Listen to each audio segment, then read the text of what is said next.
Hello, everybody. My name is Skip Lowry. I am an interpreter for the California State Parks. I'm happy to be here with you today, coming from Prairie Creek State Park, partnered with Redwood National State Parks in Humboldt County. This place is really special, and I'm really honored to be a part of this unique opportunity and this effort.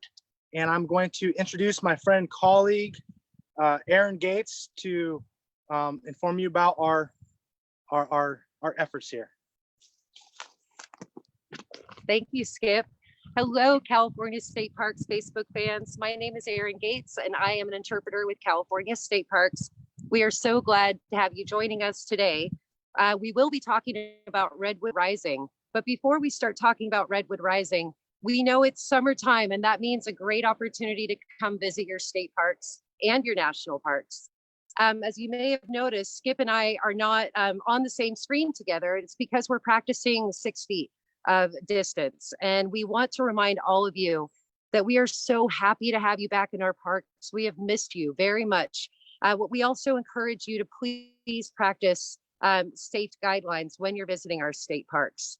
If you want information on those safe guidelines, you can visit parks.ca.gov for our California state parks. It's where you also can find information about which parks are opening, which parks have campgrounds available. So we encourage you to go to that website to learn not only where you can visit, but how you can stay safe. One of the guidelines I do want to point out is that we ask that you bring face coverings with you, because if you are in any indoor space, or if you're in an outdoor public space where you can't maintain that 6 feet, we ask that you put a safe face covering on so you can keep yourselves safe, you can help keep visitors safe, other visitors safe, and you can help keep us park employees safe.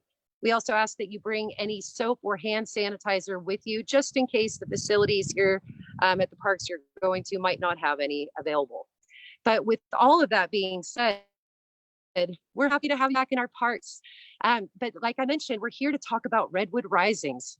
This is a fantastic project that we are so excited to announce that it is officially launched.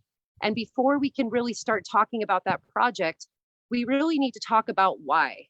Why do we need a project like Redwoods Rising? And with that, I'm actually going to invite Skip back on camera to help us uncover a little bit more of the history of the area and why we might need a project like Redwoods Rising. So Skip, come on back on. Thank you, Aaron. So I have to do this really quick. There is immemorial history about redwood trees and the relationships that the Yurok people, whose Aboriginal territory we are now on, have. There are creation stories that predate humans about how strong and majestic and how powerful and spiritually sound the redwood tree is. Unfortunately, a lot of bad things happened to the native people not that long ago here. Contact happened, different worldviews came, and so there is now the necessity to have to protect and restore because of a different perspective and worldview that unfortunately eliminated a lot of native people and the redwood trees. So that's just a quick context of time immemorial. People have looked at these trees and been a spiritual part of them, and they've been a part of our lives. And I'm really excited that to be a part of this project where we're going to restore the redwood trees. Aaron, back to you. Thank you, Skip. And as Skip mentioned, really what Redwoods Rising is all about is it's all about healing. And we understand that because, you know, over the last 3 months, all of us have been through a lot of difficulty, and we are experiencing our own form of healing. But these trees, this forest, these parks, they need our help. And that's what Redwoods Rising is all about.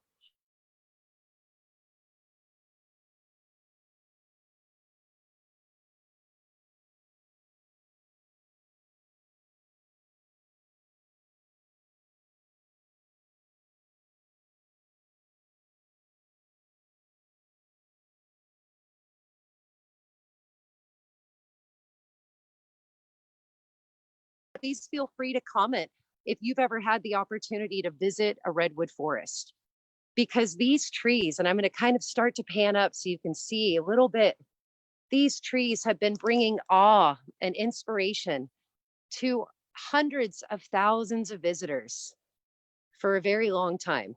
And perhaps some of those visitors have been you. And if not, hopefully you'll consider coming to visit because we would love to have you here.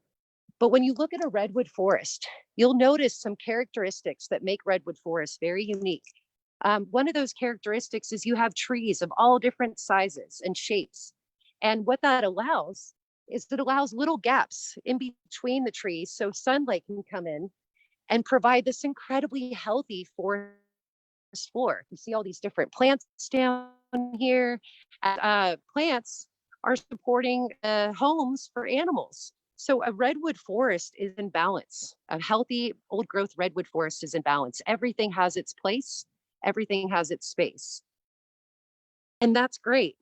But 2/3 of Redwood National and State Parks is actually considered second growth.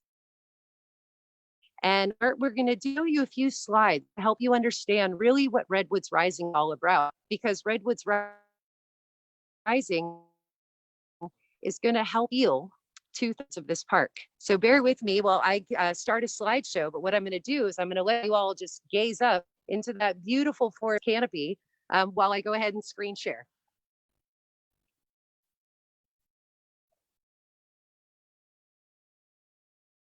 So we are in Redwood National and State Parks.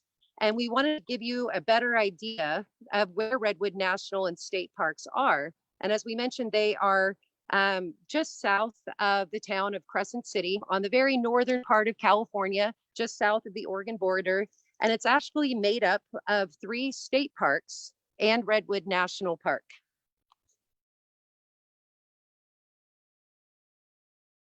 So Redwood National and State Parks contain nearly half of the protected old growth coast redwood forests remaining on Earth. And as I just mentioned, we are in an old growth redwood forest right now, and you can see how balanced and how healthy this redwood forest is.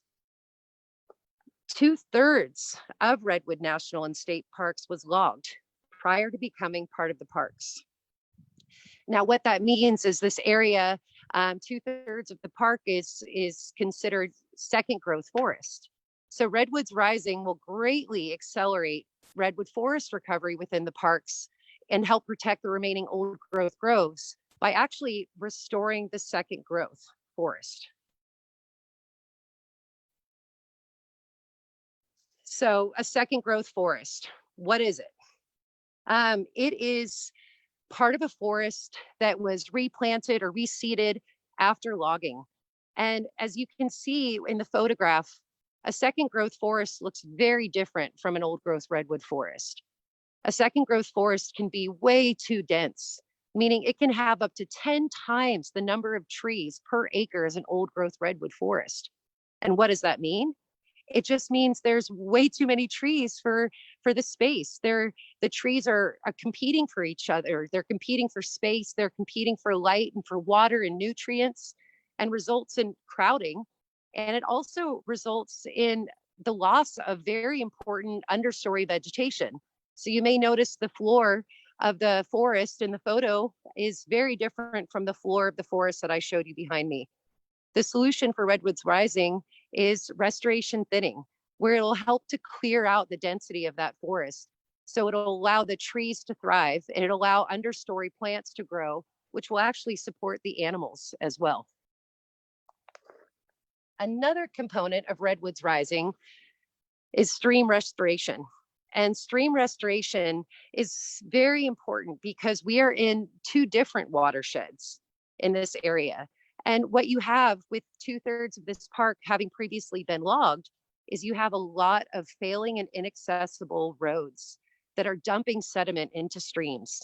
And this photo that you're seeing is actually a photo of a road blowout. It's something that happened with one of these failing and inaccessible roads, and it dumped thousands and thousands of tons of sediment down into a creek. And it also took a whole bunch of trees with it. You may see a circle, a red circle. That's actually a person, to give you scale for how big of a blowout this was. Now, if you imagine the creek that was underneath all of these trees and sediment and the coho salmon or perhaps the steelhead trout that were in that creek, you can imagine how destructive these failing and inaccessible roads have been to our streams and creeks. So Redwoods Rising, improving and accept roads and stream crossings. I'll give you a very brief overview of what the Redwoods Rising. I'd like to turn it to Redwoods Superintendent Victor Beliatz, who is going to tell us a little bit more about this project. Victor, take it away. Hello, everyone. Thank you, Skip. Thank you, Aaron. Skip always likes to go to that why. If we look at the environment that Yurok people and other indigenous tribes were experiencing up in this area, it looks different than what we experience today. A lot of areas have been impacted from logging practices. In those logging practices, there's a removal of old growth trees, and they were, utilized for different needs. There is a system that was put in place for removing that lumber from the area, and those are skid roads and haul roads. Those skid roads and haul roads also traverse streams, and we have in-stream impacts. So think of what those impacts look like to flora and fauna. And what we're trying to do is bring back those old growth characteristics. Some of these units in this area were established as early as 1923. We have some old growth forested areas that have never been touched by saw or logging. We also have other units that are highly impacted. For the Mill Creek watershed, we've got 25,000 acres that are all second growth. They're contiguous to some of our old growth stands, and we're looking to restore those. In restoring, we're doing thinning operations, we're doing road removal, landform restoration, as well as in-stream work. A lot of these things we can't do by ourselves. We operate these 4 units up here as Redwood National and State Parks. Been doing that since 1994. We realize we can't do it alone. We bring in partners, whether they're federal partners, state partners, NGOs, tribal partners, and individuals for these restoration efforts. A little bit of the why that we're doing this, impacted from extraction industry from lumber. So I think that I'm going to turn it back to Aaron, and I've got a couple of partners that are going to express more of the kind of the hows and the do's of Redwoods Rising. Yes, thank you, Victor. And yes, this is a really unique project because it's a partnership. And so our next speaker is going to be Steve Metz, who is the Redwood National Park Superintendent. So he's actually the superintendent of Redwood National and State Parks, and he works for the National Park Service. Steve, take it away.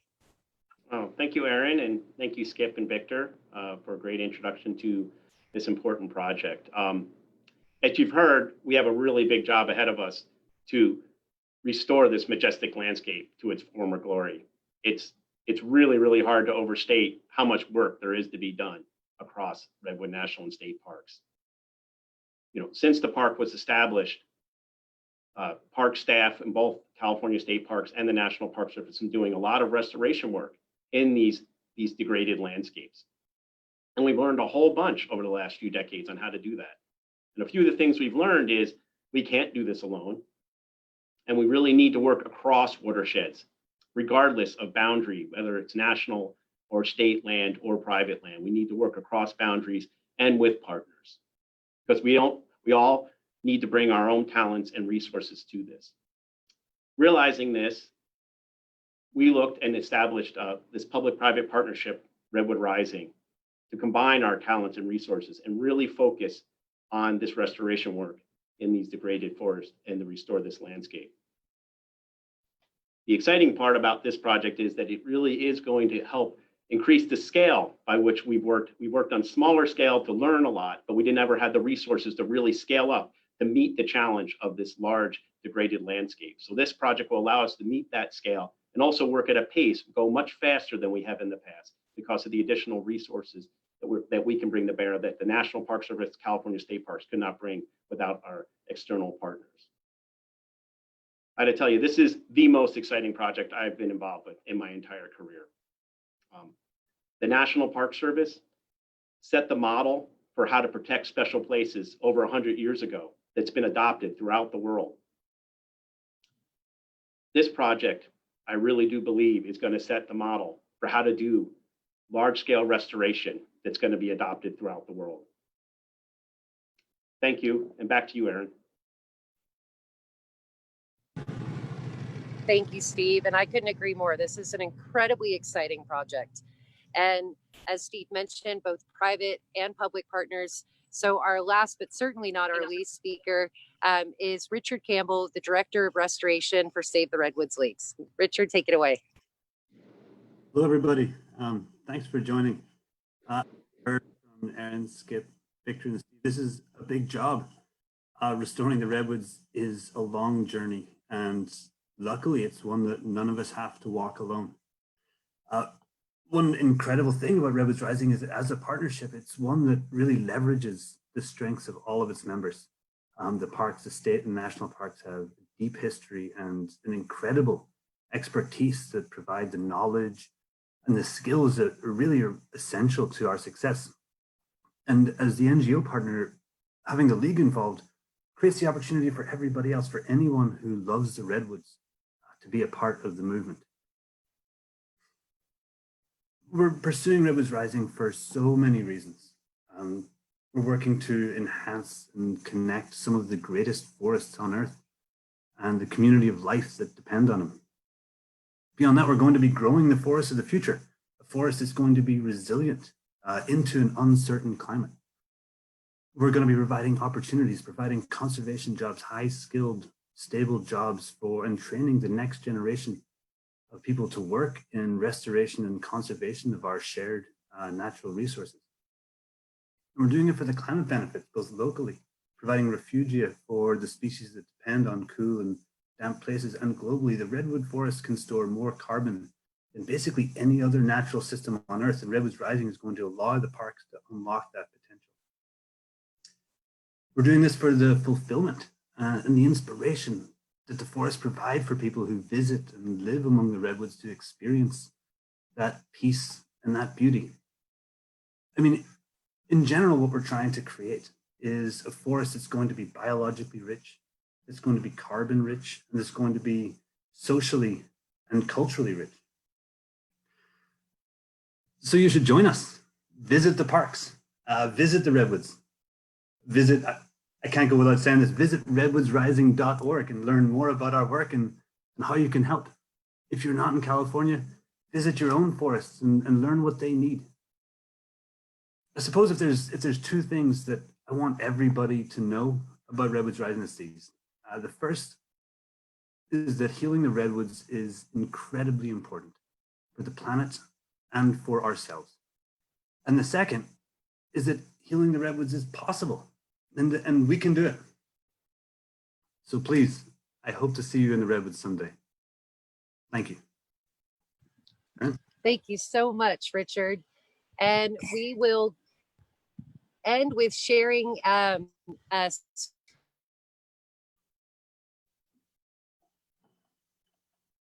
more information. Time, I think we all just want to say thank you so much for tuning in today to learn about this incredible project that is restoring the old growth redwood forest of the future, because these are your parks and together we can heal these parks. So thank you very much for joining. I'm going to get off the screen so Skip can come in and say goodbye, and then I will screen share where you can find out a little bit more information to visit, to learn more, and maybe find out how you can be involved. So come on in, Skip. All right. Thank you very much, everybody.